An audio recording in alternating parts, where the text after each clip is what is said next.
لەم پارچە زەویە کە ڕووبەرەکەی 8 دۆنمە پرۆژەیەک بنیاد دەنرێت کە دەبێتە پرۆژەیەکی ناوازە و تاقانە لە هەڵەبجە.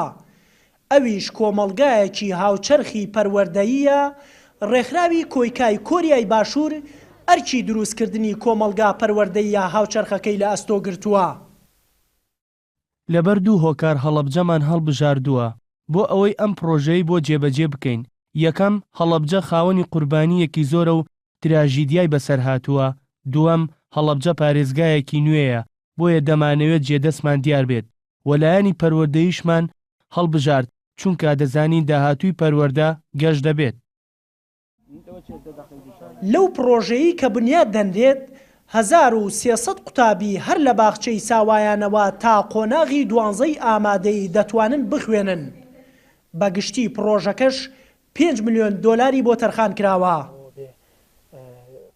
وەکو بیناکان سێ بینایە، بینایەکی باخچەی ساوایان، دوو بینای هەژدەپۆلی، ساحەی تاتانی تایە بۆ دووگۆڵی فوتبۆڵ ئەوانە، ساحەی جیمیشی تایە بۆ داخراوە بۆ کاری کاتێ لە زستان و بۆ کار و چالاکیەکانی بواری بەشەکانی جیمناستیک و ئەو بەشانە. ئەم پرۆژەیە بۆ ئێمە گرنگە زۆر لەبەرەوە هەتا ئێستا نموزەجی بیناسازی لەو شێوازەمان لە هەڵەبجەیە نەبووە. لە سنووری بەڕێوەبەرایەتی گشتی پەروەردەی هەڵەبجە 136 ناوەندی خوێندن هەن، بەڵام هەمویان لە 100 بینادا دەوام دەکەن. ژمارەی قوتابی و خوێندکارانیش نزیکەی 30,000 کەسن.